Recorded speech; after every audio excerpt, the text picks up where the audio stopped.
Have you ever felt like you're speaking a different language in your relationships?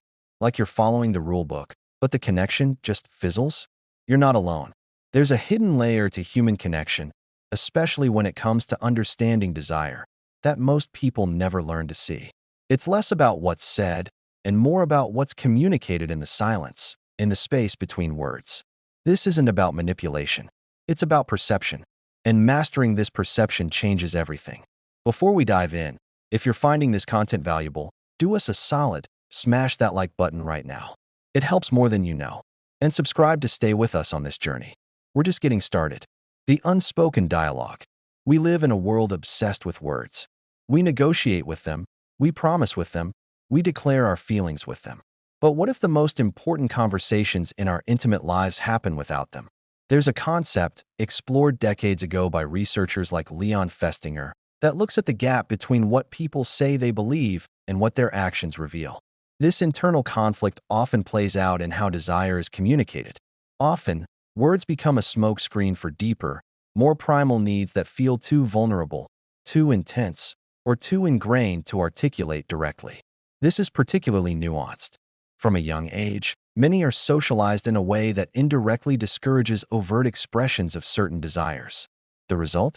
A learned language of subtlety, a communication through behavior, through tension, through what is withheld rather than what is given. It's a code, and if you're only listening to the words, you're missing the majority of the message.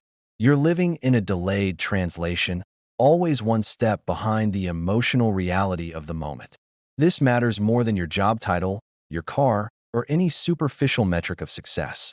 Your ability to perceive these unspoken signals dictates the depth, passion, and longevity of your connections.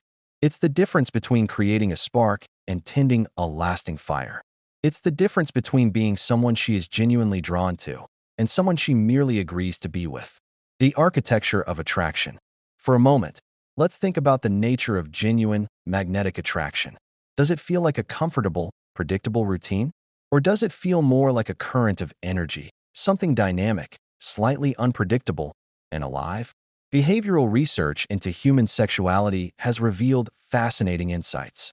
Studies, such as those by psychologists like Dr. Marta Miana, have highlighted that intensity of desire is often linked to the experience of being desired, of being the object of focused pursuit.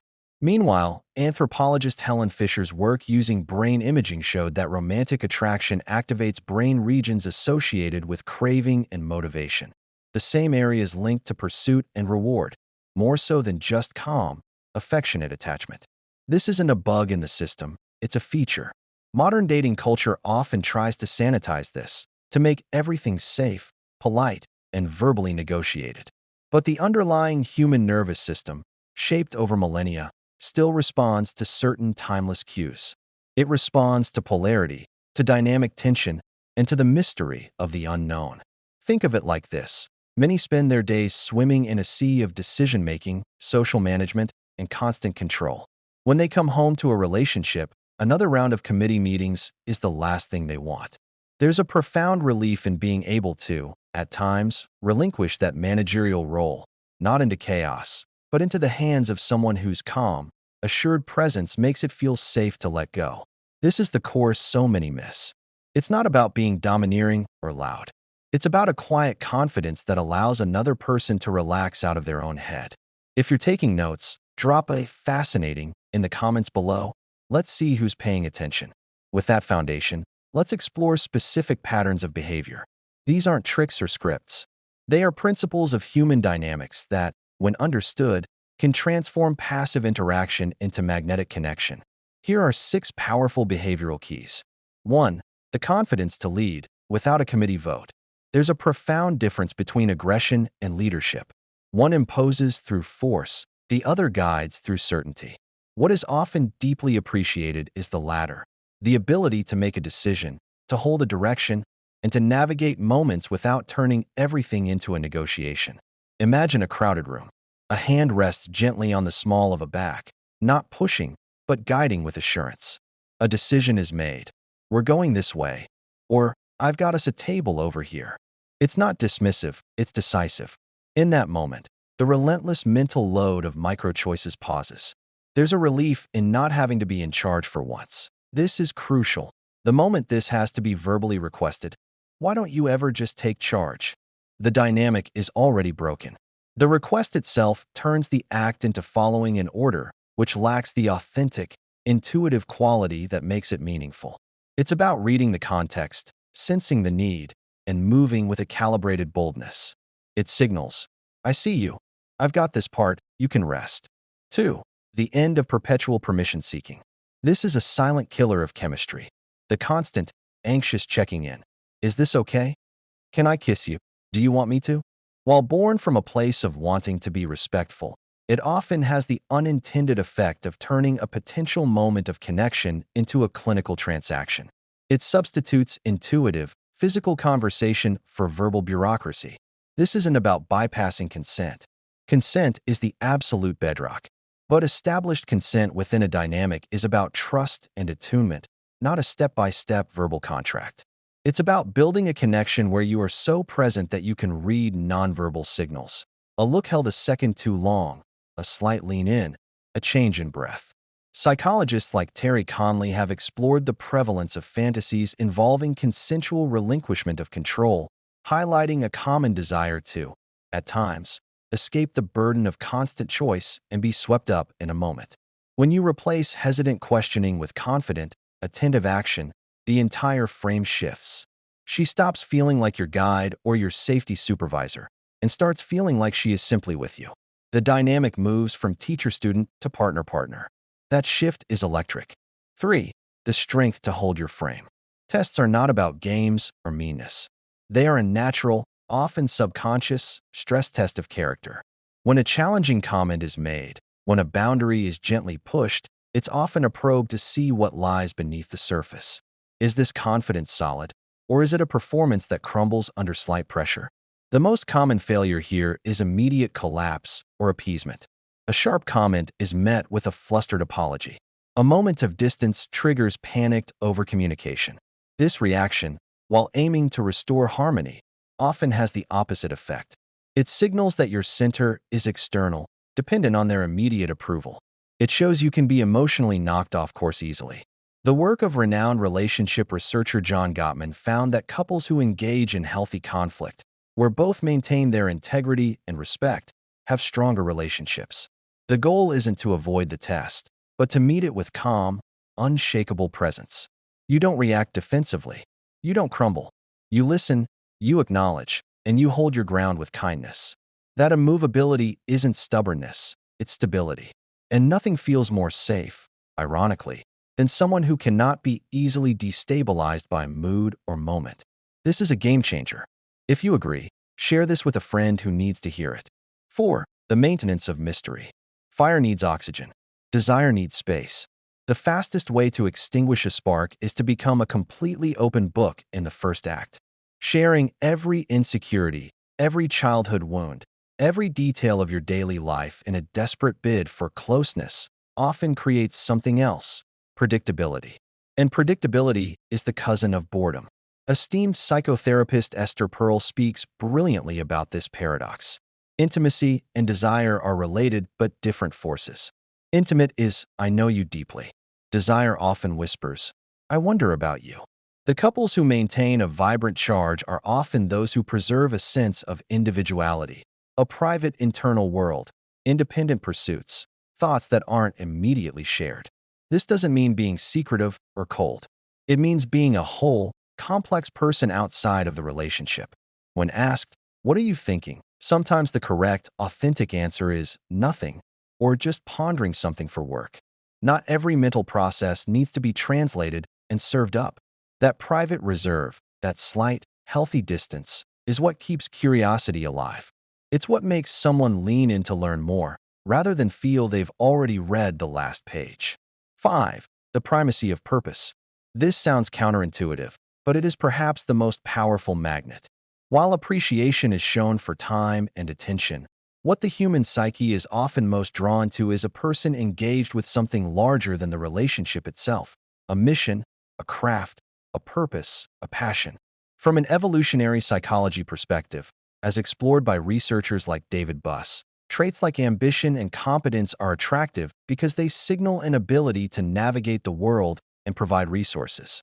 But on a simpler, emotional level, a man deeply engaged in his purpose is inherently more interesting, more dynamic, and more grounded. When you drop every priority the moment she calls, when you make her the singular focus of your universe, you achieve the opposite of your intention. You become small. Your world becomes small. That is suffocating, not attractive. She doesn't want to be your entire world. She wants to be a welcomed part of a world that is exciting and expanding. When you say, "I'd love to see you, but I have to finish this project tonight," you communicate value. Value for your time, your craft, and by extension, for the time she does get with you. It creates a dynamic where she is drawn into your orbit rather than you endlessly orbiting her.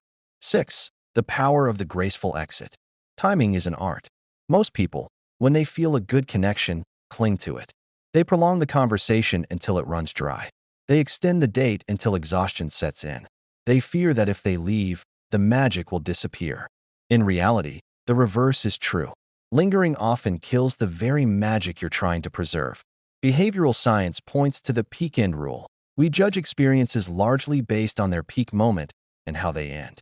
A fantastic evening that ends with a slow, fizzling, awkward half-hour of drained conversation is remembered less fondly than a vibrant, shorter encounter that ends on a high note. Being the one to gracefully end an interaction first, whether a date, a call, or even a text exchange, signals something vital. It signals you have a life that demands your presence. It signals confidence and self-respect. It leaves the other person with the taste of the peak in their mouth, wanting more. Anthropologist Margaret Mead observed across cultures that social power often resides with those who control the terms of separation. This isn't about game playing. It's about understanding human psychology. Leave while the energy is still positive. Be the one who says, "This has been amazing. I need to run, but let's continue this soon." You create anticipation, not saturation. Bringing it all together, the unspoken expectation. The underlying thread here is this. Deep connection isn't built through a series of verbal instructions. It's built through demonstrated understanding. The partner who constantly needs things explained, how to be confident, how to lead, how to hold space, creates a dynamic of emotional labor. The partner who already embodies these qualities creates a dynamic of shared energy. This isn't about being a mind reader. It's about cultivating a presence that is attuned, confident, and directed. It's about moving from seeking approval to offering a genuine, grounded experience. You cannot negotiate genuine desire. You cannot argue someone into feeling a spark. You can only become the kind of person who naturally generates that spark through your being, through your purpose, your stability, your mystery, and your confidence. The biggest mistake most make is playing it safe. They sanitize their edges. They hide their assertiveness. They become agreeable and unforgettable. Because magnetic attraction is not born from perfect, inoffensive comfort. It's born from the dynamic tension between two whole, individual selves. Everything on this list requires courage. It requires you to stop performing and start being. To trust your own judgment. To lead without apology. To value your own time and mission. The people who master this don't do so by following a script. They move through the world with a quiet, unshakable certainty. That certainty is palpable. It's magnetic. In a world full of uncertainty, someone who knows who they are and where they're going becomes instantly rare, instantly valuable. She won't spell this out for you. To do so would violate the very nature of the dynamic. But now, you have a map to a language spoken in actions, not words. Your move. This is where the rubber meets the road. Knowledge without application is just trivia. This week, choose one of these principles. Just one. Maybe it's deciding to hold your frame calmly during a minor disagreement. Maybe it's prioritizing your workout or your work project without apology. Maybe it's ending your next interaction on a high note. Integrate it. Feel the difference it makes. The path to transformative connections starts with a single, deliberate step. Which principle will you commit to this week?